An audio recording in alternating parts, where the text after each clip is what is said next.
Time scaling means simply we are converting this n as a n, यानी कि small ए से हमने क्या किया, इसकी स्केलिंग करी। तो ए से ए एन से स्केलिंग करी तो इसका मतलब हो गया कि एफ एन जो है after performing the time scaling operation is simply become f of a n. Clear है? अब जैसे मान लीजिए मैं यहां पर कोई सिग्नल एफ ऑफ एन यहां से अज्यूम करूं, सपोज दैट मैंने ये सिग्नल कंसिडर किया -2, -1, 3, 1, -2। ओके, ये वही सिग्नल मैंने कंसिडर किया फिर से। This is F of N we have taken. अब हम इसमें अगर suppose first part scaling factor this time I am considering here, suppose that greater than 1, यानी कि अब हम एफ ऑफ एन को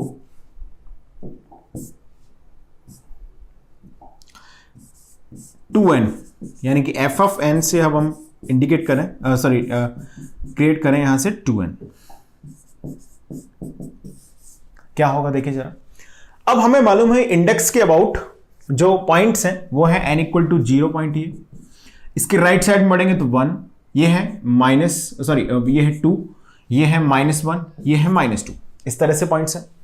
अब आपको मालूम है इन द स्केलिंग हम जानते हैं, ऑलरेडी हमने कंटिन्यूस स्केल पे ये चीज सीखी। तो जब भी आपको टाइम स्केलिंग करनी हो, जैसे मान लीजिए t बिकम्स 80, तो ग्राफ में हम क्या करते हैं, each and every point of time पर डिवाइड बाय a कर देते हैं। तो वही काम यहां पर करना है, each and every point of time will be divided by 2। लेकिन एक बात इसमें ध्यान रखनी है, वो बात क्या है कि जब आपको यहां पर डिवाइड बाय 2 करना रहेगा तो उस समय हमें एक चीज मालूम है कि जब भी यहां पर डिवाइड करने पर नॉन इंटीजर पॉइंट क्रिएट होगा तो वो सैंपल हो जाएगा वहां पर इनवैलिड, यानी कि वो सैंपल स्केलिंग या फंक्शन की वैल्यू से पूरी तरह से बाहर हो जाएगा। अब आप इसमें देखिएगा जरा ध्यान से, एफ ऑफ एन में -2 पर ये -2 है, -1 पर -1 है, 0 पर 3 है, 1 पर 2 है और 2 पर -2 है। अब मुझे स्केलिंग करनी है एफ ऑफ 2n की, यानी कि हर पॉइंट ऑफ टाइम को मैं क्या करने वाला हूं, डिवाइड बाय 2 करूंगा। ऐसे कुछ होगा स्केलिंग में, करेक्ट है? अब आपने इसको डिवाइड बाय 2 किया तो -2/2 कितना हुआ, -1, यानी कि जो -2 है हमारा वो आ जाएगा n इक्वल टू -1 की लोकेशन पे। सिंपल कॉन्सेप्ट है, ध्यान समझिए जरा। अब जो -1 यहां पे था वो आ जाएगा -0.5, लेकिन आपको मालूम है कि जो n की स्केल है वो इंटीजर स्केल है, यहां पर n इक्वल टू -0.5 जैसी कोई चीज नहीं होती है। तो ऑब्वियसली हम ये बोल सकते हैं कि जो -1 का पॉइंट है, जो -1 का पॉइंट जिसकी वैल्यू -1 है, वो सैंपल अब यहां से लॉस्ट हो जाएगा, परमानेंटली क्या हो जाएगा, डिलीट हो जाएगा सीक्वेंस में से। अब क्या बचेगा 3, अब जो कि 0/2 पर है तो 3 को कोई फर्क नहीं पड़ेगा, 0/2 पर है, 0/2 क्या होगा, 0 ही होगा। ओके, अब यहां से हमने देखा 1/2, 0.5 पर आ गया, ये 1, ये भी चला जाएगा, इसका भी काम खत्म। अब अगला सैंपल कौन सा आएगा, -2, जो कि कहां पर था, 2 पर था, लेकिन डिवाइड बाय 2 होने से कहां पर आ गया सैंपल, ये सैंपल आ गया सिर्फ t इक्वल टू 1 पर, जिसकी वैल्यू कितनी है, -2। ये सैंपल जनरेट हो गया। यानी कि इसमें हमने एक चीज नोटिस की कि जब हमने टाइम स्केलिंग ऑपरेशन को परफॉर्म किया तो इसके अंदर कुछ सैंपल का परमानेंट लॉस्ट हो गया। परमानेंट लॉस्ट मतलब आपने एक बार स्केलिंग कर दी तो ये सैंपल वापस से, अगर मैं इसको f ऑफ n को n/2 से स्केलिंग करके रिकवर नहीं कर सकता इनको। कंटिन्यूस टाइम में ये फैसिलिटी है। जैसे मान लीजिए आपने किसी सिग्नल को f ऑफ t से स्केल किया, f ऑफ 2t से स्केल किया, तो आप अगर उसको t/2 से स्केलिंग कर देंगे तो signal will be recovered itself, once it will be get compressed, और जैसे ही आप उसको रिकवर करेंगे तो फिर से वो एक्सपेंड होके उसी ओरिजिनल शेप को गेन कर लेगा। लेकिन यहां पर बाउंड्री क्या है कि यहां पर जो सैंपल है वो डिस्क्रीटली प्रेजेंट है, तो जो सैंपल परमानेंटली लॉस्ट हो गया वो गया। अब इसमें कुछ भी आप स्केलिंग करते रहें, ये सैंपल जो -1 ये वाला और ये वाला बन गया तो चला गया वो, अब वो फिर से रिकवर नहीं होगा। तो while performing time scaling operation we must have to be take care of. Okay, इसी ऑपरेशन को थोड़ा सा और अच्छी तरह समझने के लिए अभी मैं स्केलिंग फैक्टर <1 लेता हूं, उससे पहले एक छोटा सा एग्जांपल सॉल्व कराता हूं आपसे। देखिएगा जल्दी से सॉल्व करके फटाफट से आंसर करेंगे सब लोग। देखिएगा, मान लीजिए मैं आपसे बोलूं कि this is f of n equal to, बहुत सिंपल सा एग्जांपल मैं ले रहा हूं for your understanding purpose only.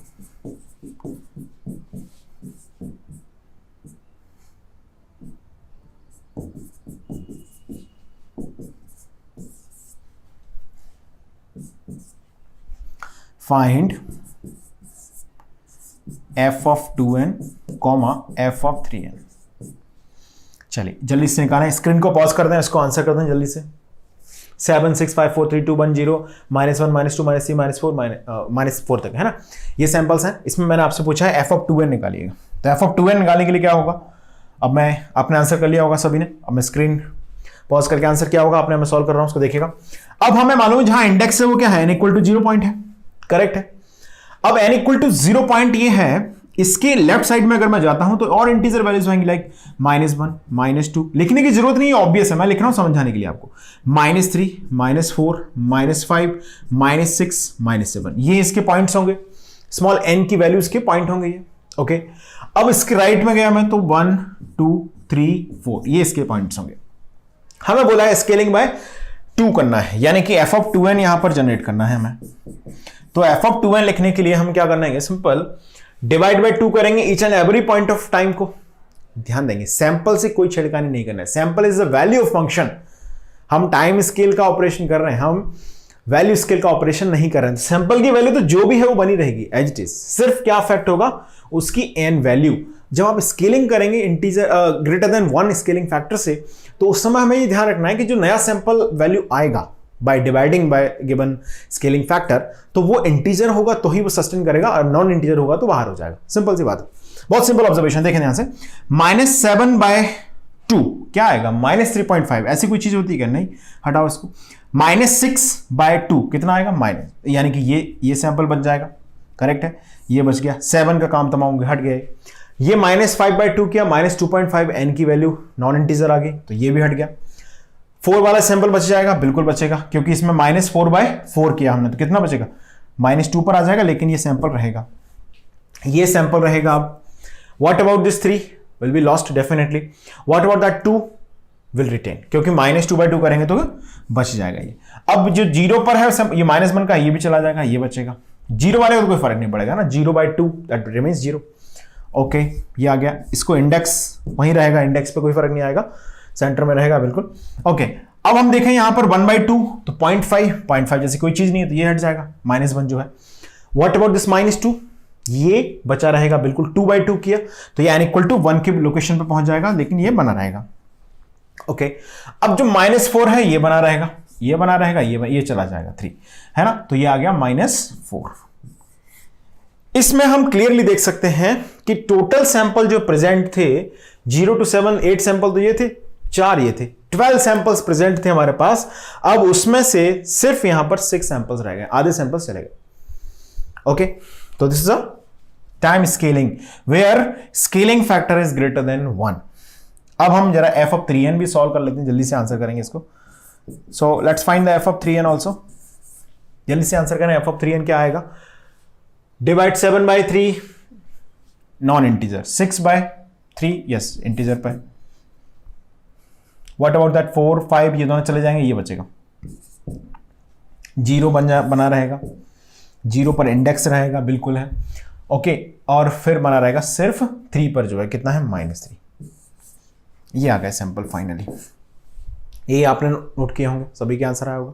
चलिए अब इसमें एक नोट लिख लें finally, scaling factor greater than 1 के लिए। क्या है note point, in discrete time signal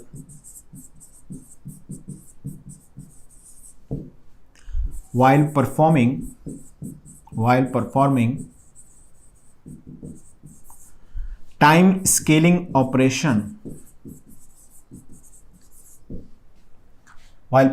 time scaling operation,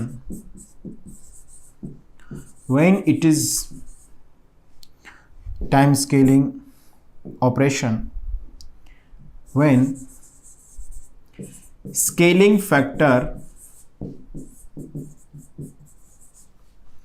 greater than 1, scaling factor greater than 1, then generally number of samples in the resulting signal number of samples in the resulting signal less than the original signal, यानी कि इसके अंदर जो number of samples होंगे वो original signal से क्या होंगे, कम होंगे। इसे हम क्या बोलते हैं, this is called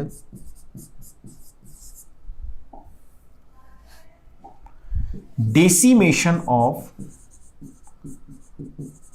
discrete time signal. इसे क्या बोला जाता है दोस्तों, decimation of discrete time signal. Discrete time signal का डेसिमेशन इसे हम बोलते हैं। This is called decimation of discrete time signal. Clear है? When the number of sample is क्या हो गए, कम है ओरिजिनल सैंपल से। और ये होगा कब, जब स्केलिंग फैक्टर क्या होगा, ग्रेटर देन 1 होगा। अब इसी में अगर हम देखें time signal, discrete time signal का डेसिमेशन इसे हम बोलते हैं। This is called decimation of discrete time signal. Clear है? When the number of sample is क्या हो गए, कम है ओरिजिनल सैंपल से। और ये होगा कब, जब स्केलिंग फैक्टर क्या होगा, ग्रेटर देन 1 होगा। अब इसी में अगर हम देखें कि स्केलिंग फैक्टर जो है वो लेस देन 1 हो, जैसे मान लीजिए हमने जो एफ ऑफ एन लिया था, वंस अगेन अब सेकंड केस की बात कर रहे हैं, जहां पर हम एन को बनाएंगे 1/2n। अब obviously this time scaling factor is less than 1, so we are writing f of n/2।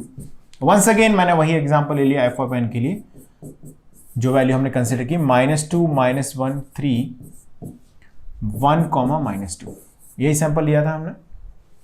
Okay, अब हम इसमें f of n/2 को लिखने वाले हैं। तो f of n/2 को हमें लिखना है डेफिनेटली n = 0 पर ये सैंपल है। ओके, बाकी सभी में लिखने की जरूरत नहीं है, जस्ट हम समझने के लिए मैं आपको लिखा देता हूं बार बार, अदरवाइज आपको न तो लिखा जाएगा वहां पर एग्जाम में और कोई जरूरत भी नहीं। Conceptually will not be required, only index will be shown. The index will indicate the n = 0 point. इसके राइट जाओगे तो पॉजिटिव इंटीजर्स, लेफ्ट जाओगे तो नेगेटिव इंटीजर्स। ओके, सभी सैंपल्स के लिए। ओके, तो n = 0 पर जो सैंपल है, स्केलिंग से कोई फर्क उसको नहीं आने वाला है, तो हम सीधा इसको लिख देंगे 3। अब बाकी देखते हैं क्या होगा। जो -2 पर है, -2 डिवाइडेड बाय 1/2, ऐसे करते थे ना। यहां पर स्केलिंग फैक्टर कितना है, 1/2 है, डिवाइडेड बाय स्केलिंग फैक्टर, तो मल्टीप्लाई बाय 2 हो गया इफेक्टिवली, तो है ना। Divided by 1/2 means what, multiply by 2। तो मल्टीप्लाई बाय 2 किया तो ये आ गया -4 पर। दोस्तों यहां पर ये जो -2 है वो पहुंच चुका है कहां पर, n = -4 पर। क्लियर? यानी कि इसका सैंपल पॉइंट कहां पर है, -4 है। अब -1 पर जो है वो कहां पहुंच जाएगा, जरा देखना, -1 डिवाइडेड बाय 1/2 यानी कि -2 पर पहुंच जाएगा, -2 पर पहुंच गया। अब लेकिन हम जब स्केल लिखते हैं तो हमें मालूम है कि सीधा हम ऐसे कॉमा लगा के लिख देते हैं और इन सब का मतलब ही इंटीजर होता है। तो डेफिनेटली हमें यहां पर क्या करना होगा, एक वैल्यू असाइन करनी होगी इस पॉइंट को। जैसे कि हम क्या करेंगे, कॉमा लगा के लिखते जाएंगे, तो ये n = -3 जो है स्पेस अवेलेबल है, यानी कि इसमें आपको कोई ना कोई सैंपल, कोई ना कोई नोन सैंपल्स रखने की जरूरत है। अदरवाइज ये मिसकंसेप्शन लीड करेगा कि n = -2 के बाद नेक्स्ट सैंपल कौन सा है। अगर मैं जैसे मान लीजिए इनको ऐसे ही लिखते जाऊं, क्योंकि कोई सैंपल लॉस तो होना नहीं है, इसमें क्या होगा, extra zeros will be in, तो एक्स्ट्रा जीरोस या extra samples will be come into the picture. तो ऑब्वियसली हमें कैसे लिखना होगा इसको, -2 को -1 ना लिखते हुए हमें यहां पे क्या करना होगा, एक्स्ट्रा एलिमेंट्स, जैसे n = -3 पर कुछ भी नहीं है, ब्लैंक है, स्पेस है, तो उस स्पेस पे हम पुट करना होगा हमें नोन सैंपल्स को। ओके, तो दैट 3 यहां पर आएगा, ये तो वही रहेगा, इंडेक्स पर है, कोई दिक्कत नहीं है। लेकिन यहां पर भी एक सैंपल होना चाहिए क्योंकि -2 के बाद -1 को काउंट किया जाएगा, तो यहां पर हमने z लिख दिया फिर से। अब यहां पर देखें 1 पर है, जो 2 पर पहुंच गया, जो सैंपल n = 1 पर 1 वैल्यू का है वो 2 पर पहुंच गया, तो 1 पे क्या करना पड़ेगा, z। अब 1 पे ही आ गया, ये 2 पर, और ये -2 वाला कहां पर, जो -2 सैंपल है 2 वाला वो कहां पहुंच गया, 4 पर, तो यहां पर फिर से z और यहां पर आएगा -2। जब कोई भी इंटरपोलेशन, इसे हम क्या बोलते हैं, इंटरपोलेशन बोलते हैं, number of samples are greater than the original function, इस प्रोसेस को बोला जाता है interpolation of discrete time signal. Okay, जैसे हमने वहां पर देखा, that was the if it is required to add extra zeros in the left side or in the right side of the given signal, that's called basically zero padding or zero appending of the discrete time signal, जो कि time shifting में हुआ। Okay, discrete time signal में बात कर रहे हैं। और टाइम स्केलिंग में जब हमने ग्रेटर देन 1 स्केलिंग फैक्टर लिया तो हमने देखा कि जो नंबर ऑफ सैंपल्स हैं वो ओरिजिनल सिग्नल की कंपैरिजन में क्या है, कम हो चुके हैं, तो उसे हम बोलते हैं decimation of discrete time signal. लेकिन जब स्केलिंग फैक्टर लेस देन 1 होता है तो उस कंडीशन में नंबर ऑफ सैंपल्स जो होते हैं ओरिजिनल सिग्नल की तुलना में क्या हो जाते हैं, ज्यादा हो जाते हैं, उसे हम बोलते हैं interpolation of discrete time signal. तो दोस्तों ये है इंटरपोलेशन। अब जब सुटेबल इंटरपोलेशन डिफाइन किया जाता है उसी के अकॉर्डिंग, जैसे मैंने यहां पर z से इसको डिनोट कर दिया है, अब वहां पर interpolation has to be mention. Clear है? If not mention then by default हम उन सैंपल्स को, उन नोन सैंपल्स को जिनको z हमने बोला है, उन्हें 0 लिख देते हैं। ओके, कुछ भी जब मेंशन नहीं है तो हम उन्हें क्या लिख देते हैं, 0 लिख देते हैं। जैसे -2, 0, जिस z को मैंने क्या बनाया, 0, फिर -1, फिर 0, फिर 3, यहां पर इंडेक्स है, फिर 0, फिर 1, फिर 0, फिर -2। क्लियर है? तो ये हमारे पास नया सिग्नल जनरेट हुआ जिसमें स्केलिंग की हमने 1/2 से, तो ऑब्वियसली इसके अंदर in between the samples 0 zeros आते गए। ये 0 कोई रूल नहीं है, आपको suitable interpolation technique has to be defined. If not defined, then we consider the zeros as a known samples. मतलब कहने का ये है कि जो एक्स्ट्रा सैंपल्स हम इंट्रोड्यूस करते हैं वो हमारे नोन सैंपल्स होते हैं, हमारे पास उनकी ऑलरेडी जानकारी होती है। अब वो कुछ भी नहीं दिया है तो हमने 0 मान लिया है। क्लियर है? सो अब इसमें नोट लिख लेते हैं, right and note here.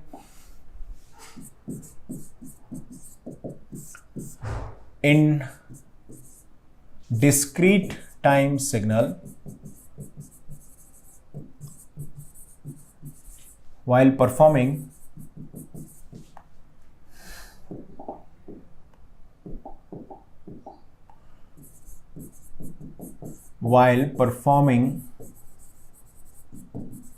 time scaling operation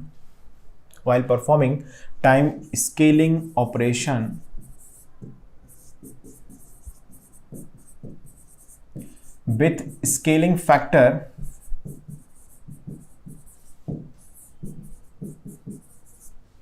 less than 1, then generally number of samples in the resulting signal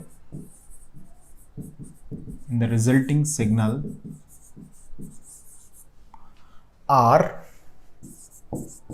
more than the original signal।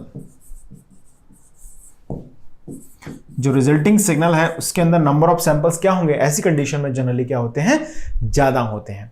Okay, अब हम बोल रहे हैं कि नंबर ऑफ सैंपल्स क्या है, रिजल्टिंग सिग्नल के अंदर ज्यादा है as compared to the original signal. This is called, इसे क्या बोला जाता है, this is called interpolation of discrete time signal. This is called interpolation of discrete time signal. Okay, अब ये इंटरपोलेशन में हमें जो एक्स्ट्रा नंबर ऑफ सैंपल्स मिले हैं वो हमें क्या फिलअप करने चाहिए, that will be decided by the suitable interpolation technique. Clear हुई बात?